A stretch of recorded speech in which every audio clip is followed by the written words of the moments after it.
इस वीडियो को लाइक करें, हमारे चैनल को सब्सक्राइब कर बेल आइकन जरूर प्रेस करें हमारी न्यू वीडियो सबसे पहले देखने के लिए। Hello friend, once again welcome back to my channel legalisation sir. So friend, जैसे कि हम एविडेंस एक्ट के लेक्चर देख रहे थे, ठीक है ना, जहाँ पे हमने सेक्शन 9 तक का प्रोविजंस कवर कर लिया है। यदि आप नहीं देखें तो ऊपर आई बटन पर क्लिक करके देख सकते हैं। सो फ्रेंड, आज के सेशन में हम बात करने वाले हैं सेक्शन 10 के बारे में, जो काफ़ी इंपॉर्टेंट सेक्शन है एविडेंस का, ठीक है, जो रिलेवेंसी ऑफ फैक्ट बताता है।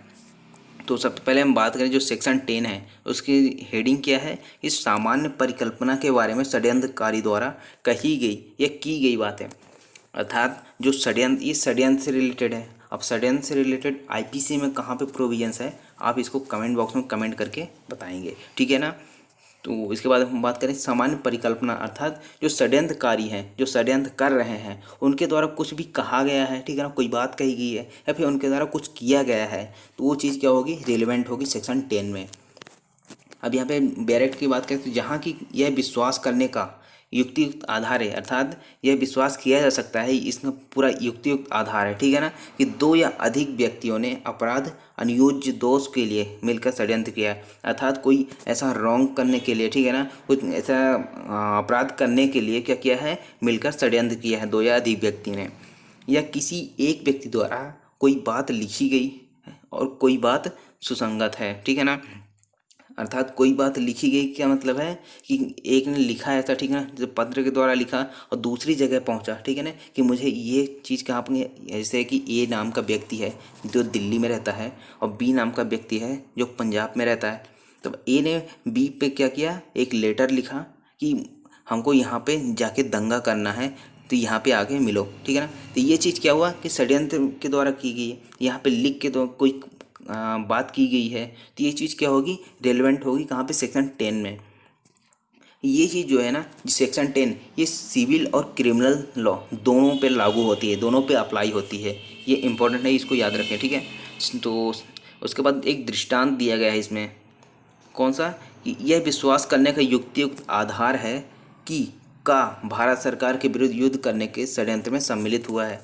अब यहाँ पे प्रश्न क्या है, प्रश्न नहीं, यहाँ पे पूरा विश्वास है न्यायालय को कि का जो है वो भारत सरकार के विरुद्ध क्या कर रहा है, युद्ध करने के षड्यंत्र में सम्मिलित हुआ है।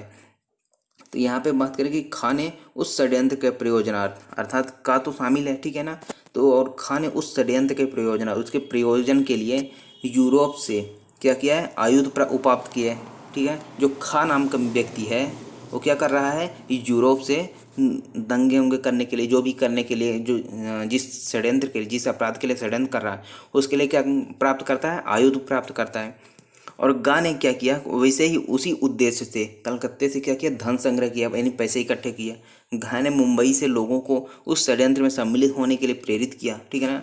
और यहाँ पे क्या होगी, ये सभी तथ्य सुसंगत है। अब चाहे ए ने क्या किया, सम्मिलित हो, ठीक है, प्लान बनाने में, अब चाहे बी जो हो वो आयुध इकट्ठा करे, सी क्या करे, धन संग्रह किया, ठीक है ना, घा ने क्या किया, लोगों को इकट्ठा किया। अभी अभी इन जो सभी हैं ए बी सी डी, जितने भी लोग हैं, इन सभी क्या है, ये सभी तथ्य क्या है, सुसंगत है कि किसी ने क्या किया, धन संग्रह किया, किसने किया आयुध उपाप्त किए, ठीक है, किसने लोगों को प्रेरित किया इस दंगे के लिए या फिर उस षड्यंत्र के अनुसरण में कार्य करने के लिए। तो ये सभी चीज़ें क्या है, सुसंगत है। अब यहाँ पे चाहे वे एक दूसरे से अपरिचित ही रहे हों, फिर भी ये सुसंगत है। मान लीजिए जो ए बी सी डी है, ठीक है, जिसने धन संग्रह किया, ठीक है, किसी ने क्या किया, यूरोप से जैसे आयुध प्राप्त किया। अब ये जरूरी नहीं कि ये एक दूसरे को ये जानते ही हो, सभी हो सकता है कि अपरिचित हों। तो यहाँ पर क्या होगा, ये सारी सुसंगत होंगे सेक्शन 10 में। इसमें कुछ केस था, इम्पोर्टेंट केस है, इसको आप याद रखिए, जो काफ़ी बार एग्जाम में पूछा जा चुका है। तो यहाँ पे सबसे पहला केस है R versus black and tie. यहाँ पे सिर्फ नाम इम्पोर्टेंट है और यहाँ पे जो जज दिए गए हैं, ठीक है ना, उनके नाम याद है, इम्पोर्टेंट है। तो सबसे पहला केस है आपका R versus black and tie. इसके जो जज थे वो कौन थे, कॉलेज थे।